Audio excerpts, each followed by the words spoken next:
Assalamualaikum warahmatullahi wabarakatuh. Pemirsa, gapai kemuliaan yang dirahmati Allah. Salah satu amalan sholat sunnah yang memiliki banyak keutamaan dan keajaiban adalah sholat duha. Bahkan sholat duha juga disebut memiliki keutamaan layaknya sedekah. Nah, untuk membahas tema terkait keistimewaan sholat duha ini, sudah hadir bersama saya di studio, ada gurunda kita semua, Kiai Haji Muhammad Faiz. Assalamualaikum Pak Kiai. Waalaikumsalam warahmatullahi wabarakatuh. Sehat hari ini Pak Kiai? Alhamdulillah baik. Hari ini kita akan membahas terkait keutamaan sholat duha. Nah, bagi Anda pemirsa yang juga memiliki pertanyaan, Anda bisa mengirimkan pertanyaan Anda melalui email yang tertera di layar kaca. Langsung Pak Kiai, kalau kita bicara kata duha, ini kan luar biasa. Bahkan ada satu surat yang menggunakan kata duha, ad-duha. Nah, kalau kita bedah secara filosofi, makna duha ini sebenarnya apa? Ini duha itu dalam bahasa Arab itu selalu diartikan awalun nahar. Itu adalah mulanya adanya sinar di dunia ini. Jadi orang Arab itu sering membuat kata-kata terkait dengan hari itu hanya siang dan malam. Dia nggak nyebut pagi, nggak nyebut sore, nggak nyebut senja, nggak nyebut fajar. Pagi dan malam. Kapan awalnya siang itu? Ya itulah yang disebut dengan nama duha. Tadi Mila membuka majelis ini dengan satu pertanyaan filosofinya. Ini menarik sekali. Saya akan menyampaikan apa yang dahulu disampaikan oleh guru saya 20 tahun yang lalu mungkin, itu membekas betul. Beliau bercerita tentang seorang anak yang hidup dalam kekurangan dan keterbatasan, kemudian dengan keimanan, keberagamaan, ibadah dan perjuangan, itu berhasil meraih apa yang dia cita-citakan. Ditinggal yatim piatu dari usia yang sangat kecil, sampai kemudian bukan saja dia yang sukses, bisa menghantarkan adik perempuan satu-satunya ke jenjang pendidikan dan pernikahan. Ketika menceritakan itu, guru saya kemudian menyitir satu kata yang indah diucapkan dalam bahasa Arab.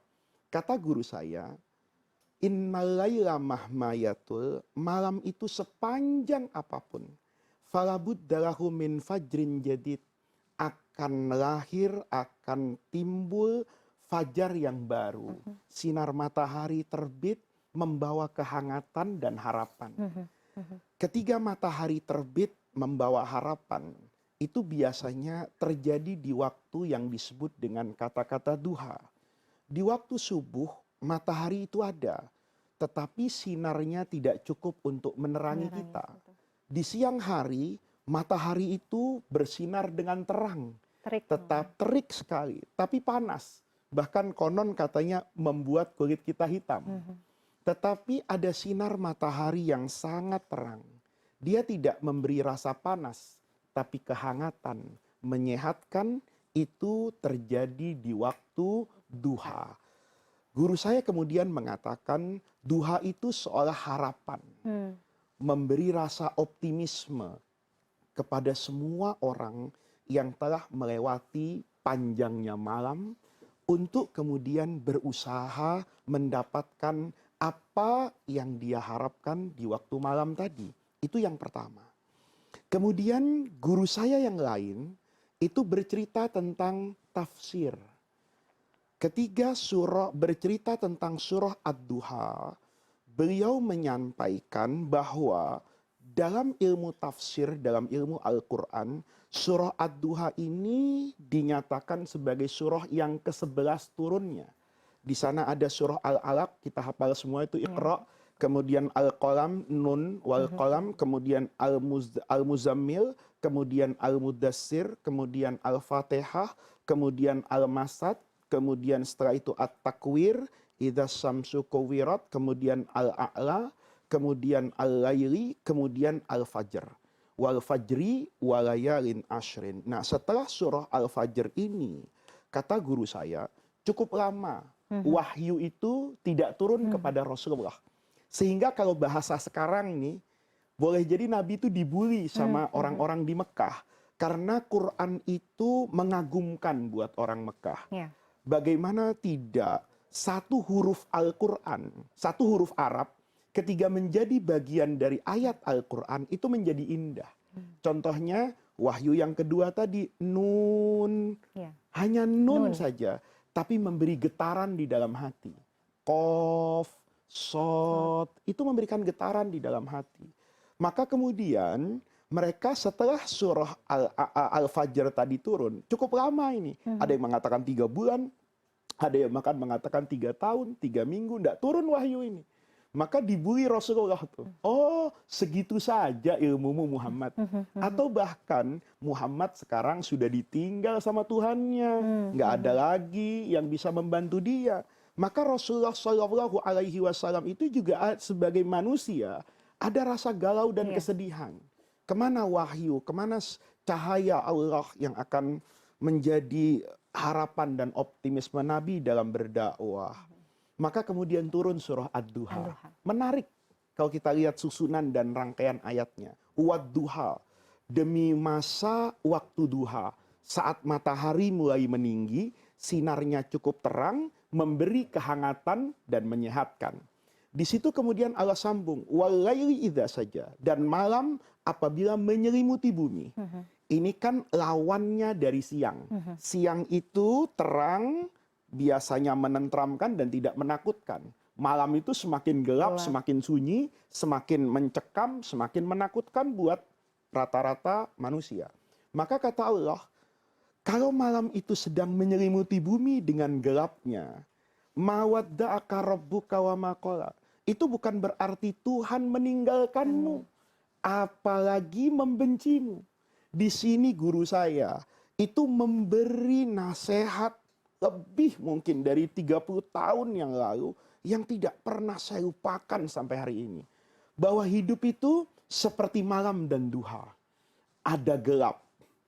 Gelap ini kan identik dengan suasana yang tidak menyenangkan. Ya. Mila kalau ditanya, gimana karirnya? Gelap. Gelap, itu waduh, berarti nggak ada harapan seolah-olah gitu. Jobnya sedang sepi. Tapi kalau ditanya, gimana nih di CNN? Terang. Wah, berarti diundang jadi host setiap hari. Oleh karena itu kata guru saya, gelapnya kehidupan itu tidak identik bahwa Tuhan meninggalkan kita, apalagi membenci kita. Itu Tuhan sedang menguji sejauh mana ketabahan, kesungguhan dan kesabaranmu. Karena malam itu sepanjang apapun, segelap apapun akan datang waktu duha, yang memberikan harapan. Nah, disinilah sebetulnya filosofi dari duha. Dia adalah sinar terang setelah kegelapan yang panjang. Dia adalah kehangatan setelah dinginnya malam. Dia adalah harapan setiap manusia untuk menjalani hidupnya. Jadi hari yang baru begitu ya. Hari yang baru, harapan yang baru, semangat yang baru. Masya Allah. Nah, saya juga, mungkin kita semua pernah mendengar istilah juga syuruk. Nah, syuruk, ini tuh apakah sama atau ada perbedaannya Pak Kiai? Ada 3 nama memang untuk sholat ini. Yang pertama itu sholat syuruk. Kalau melihat bukan sinar dan panasnya matahari, tapi pergerakan matahari. Kan matahari itu terbit kan, logikanya rendah kan, kemudian terbit itu ditandai dengan fajar sodik. Fajar sodik itu kalau kita misalnya naik ke tempat yang tinggi di malam hari, kemudian seperti melihat debu kosmos, kayak bintik-bintik. Nah, bintik-bintik itu seperti buntutnya serigala. Ya, dia vertikal ke atas kayak awan cumulonimbus gitu, tapi begini-begini. Nah, nanti kapan tandanya datang fajar sodik? Kalau bintik-bintik debu kosmos itu merata seperti benang. Dia tidak lurus gitu, tapi rata. Itu tandanya matahari terbit. Itu datangnya waktu fajar. Datang terbitnya matahari, bukan waktu subuh. Waktu subuh tadi yang benang kayak gitu. Rata putih, itu ada putih-putih gitu. Itulah yang disebut namanya fajar. Nah, seiring berjalannya waktu subuh nih, ini bergantung daerahnya. Ada yang panjang, ada yang pendek. Tapi relatif waktu subuh itu bukan waktu sholat yang panjang. Nanti matahari itu akan apa itu? Terbit. Itu ditandai dengan hilang yang putih-putih, debu tadi diganti oleh apa ini? Sinar. Nah, ketika dia meninggi dalam pandangan orang dulu itu setombak. Nah, itu dikatakan waktu syuruk. Sekarang kita tidak perlu pusing itu. Karena sudah diwakili oleh teknologi. Anda searching, dikasih tahu tuh mana waktu subuh, mana waktu syuruk. Nah, itu adalah waktu dimulainya sholat duha. Oh, oke. Disebut dengan syuruk. Ada satu lagi namanya sholat al-awwabin. Al-awabin, betul. Al-awwabin itu adalah at-taibun, orang yang taubat dan kembali kepada Allah. Karena di dalam hadis Rasulullah menyatakan tidak ada orang yang bisa menjaga sholat duha kecuali orang yang at-tawwabun, suka melakukan taubat kepada Allah. Jadi kalau baca hadis ini, kata orang sekarang tuh ngeri-ngeri sedap nih. Kalau rajin duha berarti hati kita tuh dibimbing untuk rajin taubat. Kalau tidak rajin, saya tidak bisa kasih komentar apapun. Masya Allah. Pak Kiai, kita akan bahas ya terkait apa saja kemuliaan sholat duha di segmen selanjutnya. Pemirsa jangan kemana-mana. Gapai kemuliaan akan kembali sesaat lagi.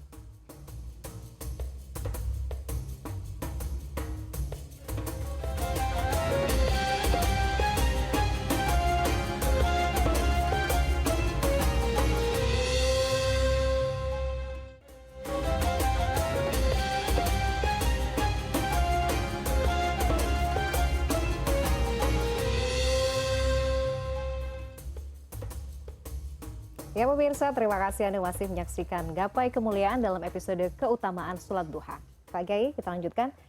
Ini, langsung ke intinya. Sebenarnya kalau kita bicara sholat duha, apa sih dahsyatnya ketika kita melaksanakan sholat duha? Sholat duha itu dahsyatnya bisa mengumpulkan pahala dari begitu banyak amalan ibadah. Jadi Rasulullah di dalam hadis itu bersabda, kata Nabi, setiap persendian tubuh manusia itu memiliki kesempatan untuk mendapatkan pahala. Misalnya gini, saya sholat, ada sendi saya yang di jari ini kan, dia dapat pahala. Dari mana? Saya tasyahud, saya megang ini, itu dapat pahala gitu loh. Dengkul saya, lutut saya ini dapat pahala kan, menekuk ketika duduk misalnya.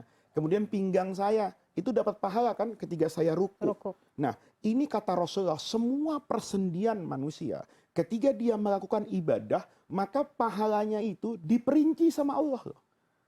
Matanya yang membaca misalnya Quran, dia lagi baca Quran, mata dapat nih. Tapi ketika membalikkan mushaf kertasnya, itu pakai gerakan tangan. Tangan dapat. Karena saya posisinya duduk begini, saya begini. Ini dapat semua kata Rasulullah. Betapa dahsyatnya ada berapa ratus persendian dalam tubuh kita yang sambung menyambung menggerakkan untuk taat kepada Allah. Kata Rasulullah, wa yujzi'u an dzalika, dan itu bisa diwakili ya dari segi sekian banyaknya pahala, potensi pahala yang didapat oleh setiap persendian manusia, itu bisa disederhanakan aktivitasnya dengan melakukan sholat duha. Masya Allah ya. Jadi sholat duha itu gabungan pahalanya dari semua pahala yang dilakukan oleh setiap persendian kita. Dan waktu ini, bicara waktu Pak Kiai, ada afdolnya? Iya, waktunya tidak ada yang afdol atau tidak afdol. Secara umum setelah waktu syuruk, katakanlah batasnya 1 jam setelah 1,5 jam, atau katakan kalau sekarang misalnya subuh itu 4:30, kita mulailah sholat duha itu 6:30. Nah, jadi kalau pedoman waktu afdolnya itu sama dengan sholat hari raya Idul Fitri dan hari raya Idul Adha, sampai nanti kira-kira 1 jam lah menjelang azan zuhur. Nah, itu masih bisa dilakukan yang namanya sholat duha. Yang menarik tadi sempat disampaikan sholat id begitu. Biasanya kan ada, misalnya kita sudah rutin merutinkan sholat duha. Bagaimana baiknya Pak Kiai? Apakah sholat duha dulu di rumah baru sholat id, atau hukumnya seperti apa? Kalau dia biasa mengerjakan itu, yang terbaik adalah dia sholat id terlebih dahulu, baru kemudian dia melakukan sholat duha. Oh iya, baik. Nah, bicara soal rakaat ini juga penting. Ternyata ada keutamaannya ya. Iya. Yang paling dikatakan oleh Nabi itu minimal itu 2 rakaat.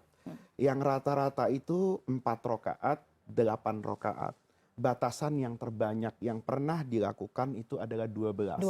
Betul. Ya, jadi di sini tidak boleh panjang-panjang. Surah yang dibaca juga tidak panjang-panjang loh gitu waktu sholat duha. Ya baca wadduha, alam nasroh misalnya, alhaqumut takatsur. Itu bukan surah yang panjang. Karena tugas siang hari itu adalah bekerja. Jangan kemudian nanti pulang tidak dapat uang, bilang sama istrinya, saya tadi sholat duha panjang. Nah itu kan apologi yang tidak dibenarkan Tidak pas juga ya. oleh agama. Jadi rokaatnya seperti itu, kemudian bacaannya juga pendek-pendek, afdolnya dilakukan sendiri-sendiri, tidak dilakukan secara berjamaah. Itu adalah tata cara sholat duha. Oke, baik. Nah, seperti biasa kita juga mendapatkan pertanyaan dari netizen. Iya. Kita akan simak bersama. Mari. Assalamualaikum warahmatullahi wabarakatuh. Kiai, saya mohon izin bertanya, apakah boleh melaksanakan sholat duha secara berjamaah? Lalu bagaimana hukumnya? Terima kasih. Assalamualaikum warahmatullahi wabarakatuh. Iya, itu tadi sempat kita bahas juga ya Pak Kiai, Iya. tadi juga sudah sampaikan. Kalau bicara tentang amaliyah sholat duha boleh tidak dilakukan secara berjamaah? Jawabannya adalah boleh. Boleh, oke. Sebagaimana sholat tahajud itu di Mekah dilakukan secara berjamaah.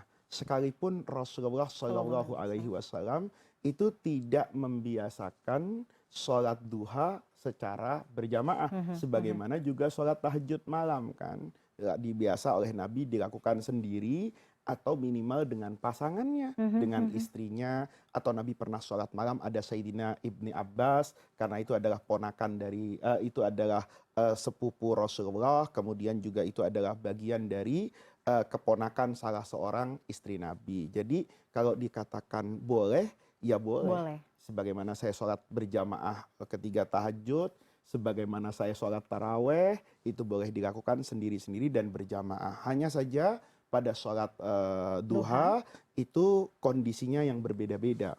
Kalau kata guru saya dulu, kalau orang seperti kamu, Faiz, ya sholat duhanya sendiri.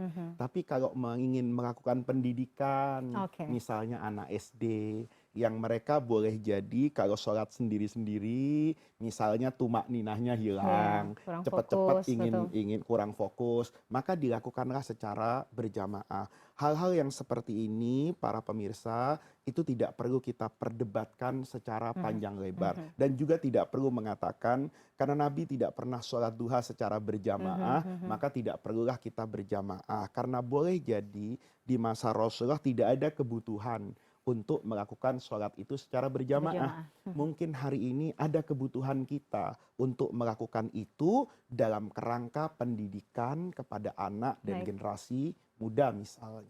Baik, Pak Kiai, kita akan lanjutkan ke segmen berikutnya. Pemirsa jangan kemana-mana, Gapai Kemuliaan akan kembali sesaat lagi.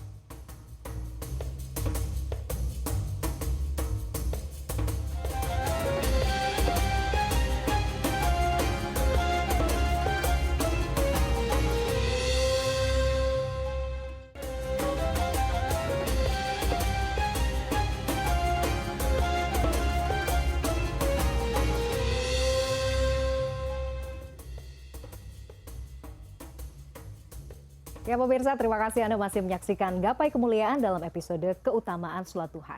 Kita lanjutkan Pak Kiai. Yang biasa kemudian dipersepsikan masyarakat sekarang, terutama umat Islam adalah sholat duha ini identik untuk memperlancar rizki. Iya. Apakah betul demikian? Bahkan ada orang yang bercanda Mila, katanya itu pesugihan. Tapi dengan supaya cara kaya. Nah, jadi ini perlu sebetulnya kita luruskan. Lahirnya istilah seperti itu juga sebetulnya manusiawi ya, karena tadi semua orang tuh kepengen kaya. Ini kan ada dua ibadah di dalam Islam itu yang identik seolah-olah akan mendatangkan kekayaan. Yang pertama sholat duha, yang kedua membaca surah Waqiah. Iya, betul. Kalau kita lihat hadis yang terkait keduanya, itu sebetulnya bukan menjanjikan kekayaan, tapi menjanjikan kecukupan. Kecukupan itu sesuatu yang relatif buat setiap orang. Setuju. Oleh karena itu, ketika misalnya nih surah Waqiah saja dulu, itu kan kisahnya antara Sayyidina Utsman sebagai khalifah ketiga dengan sahabat Nabi Abdullah ibni Mas'ud. Ketika Sayyidina Utsman menjadi presiden penguasa pada masa itu, kondisi negara itu sudah berbeda jauh dari masa Rasulullah.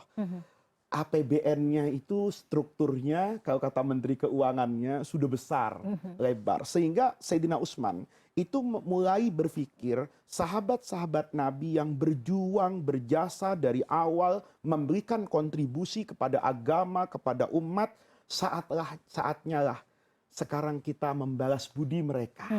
Maka ditentukan dalam ad-dawawin, tuh, struktur gaji, ini adalah bonus hadiah. Misalnya ya, sahabat A, ini grade-nya apa gitu. Nah, Ibnu Mas'ud ini kan as-sabiqunal awwalun. Jadi ibarat di kementerian itu eselon 1 ini gajinya gitu loh. Diantar oleh Sayyidina Utsman. Karena berkali-kali bendahara negara mengantarkan gaji itu ditolak. Ini luar biasa nih. Jarang-jarang ada orang nolak gaji ini. Ditolak oleh Sayyidina Abdullah bin Mas'ud itu. Saya tidak perlulah sudah berikan kepada orang lain yang membutuhkan. Padahal beliau itu sangat butuh. Maka lama-lama Sayyidina Utsman sendiri yang datang. Wahai sahabatku Ibnu Mas'ud, kenapa kau tolak gaji dari negara ini? Ini adalah hakmu. Kata Abdullah Ibnu Mas'ud, siapa yang menolak? Saya nggak menolak, cuman menginginkan itu diberikan kepada yang lebih membutuhkan. Maka kata Sayyidina Utsman, maaf ya, saya melihat engkau juga orang yang membutuhkan. Lihat rumahmu, lihat bajumu, lihat keseharianmu. Bukan sahabat yang kaya ini. Sahabat yang hidup secara sederhana. Maka Abdullah Ibnu Mas'ud itu melontarkan hadis nih, yang kemudian dipahami orang jadi kaya. Kata Ibnu Mas'ud, Utsman, kenapa sih kamu maksa supaya saya menerima atau ya ini gaji hadiah ini atakhsha minnil faqra? Apa kamu takut ya saya itu miskin dan berkesusahan? Demi Allah, kata Abdullah Mas'ud, saya itu tidak pernah takut dengan kemiskinan. Bukan berharap kaya. Saya tidak pernah takut dengan kemiskinan. Karena Rasulullah mengajarkan kepada saya untuk membaca surah Al-Waqiah setiap malam. Dan nanti Allah akan berikan rasa kecukupan di dalam hati. Sama dengan sholat duha. Sholat duha itu ada hadis yang menyatakan begini. Terkait dengan sendi tadi. Kata Rasulullah kan setiap sendi itu ada sedekahnya dan itu bisa terwakili oleh sholat duha. Maka dilanjutkan pada hadis yang lain kata Rasulullah, orang yang sholat 4 rakaat duha, nih, maka Allah mencukupkan dia pada waktu duha sampai nanti sore hari. Diberi kecukupan, bukan diberi uang. Jadi jangan menafsirkan hadis, jangan menentukan arti dari sebuah ajaran sesuai dengan seleranya. Kita ini Mila sering banget ngatur Allah. Rabbana atina fid dunya hasanah, beri saya Allah yang baik-baik di dunia. Ditanya, apa yang baik-baik? Mobil mewah, rumah, gaji yang besar. Nanti begitu suaminya bergaji besar, nikah lagi, di amandemen doanya. Itu menunjukkan, dia akan mengatakan, ya Allah tahu begini mendingan kemarin hidup susah tapi nggak nyakitin hati misalnya. Mila. Itu menunjukkan bahwa hasanah itu kita serahkan kepada Allah. Saya berikan yang baik-baik ya Allah. Semua yang engkau berikan kepada saya punya keyakinan bahwa itu yang terbaik. Nah, orang sholat duha itu diberi rasa cukup. Cukup itu kan relatif. Relatif, betul. Relatif. Ada orang yang hidupnya itu tidak pernah merasa cukup. Tapi ada orang yang berbahagia dalam kehidupan yang mungkin kita katakan itu di bawah garis kepantasan. Dalam pandangan kita ini dari pandangan itu. Oleh karena berkekurangan. Itu, guru saya ketika dulu mengajarkan sholat duha, itu berpesan kepada saya. Beliau itu adalah sufi sejati. Kata beliau kepada saya, Faiz, kalau kamu rajin sholat duha, kamu akan memetik hasil dari sholat duha itu. Kalau kamu punya perasaan di dalam hatimu, bahwa hidup yang kamu keluhkan, itu adalah hidup yang diimpikan oleh banyak orang. Kita sering mengeluh kan, mobil kita kok nggak sebagus yang itu. Sekarang lihatnya ke atas ya Pak Kiai ya. Pengen ini, pengen itu gitu. Begitulah manusia. Jadi itu adalah hikmah dari puncak prestasi kita ketika sholat duha, diberi rasa yang cukup. Masya Allah, ini dahsyat sekali loh pembahasannya. Bisa kita lanjut sebenarnya ke part kedua ini. Pak Kiai, tapi sayang sekali kita sudah sampai di penghujung program. Pemirsa, semoga apa yang tadi kita sudah bahas bisa menjadi bekal untuk kita untuk menjalani hidup yang lebih baik lagi. Amin ya rabbal alamin. Saya Meladia Rahma dan juga Kiai Haji Muhammad Faiz undur diri. Insya Allah kita akan berjumpa kembali pada gapai kemuliaan berikutnya. Wabillahi taufiq wal hidayah. Wassalamualaikum warahmatullahi wabarakatuh. Waalaikumsalam warahmatullahi wabarakatuh.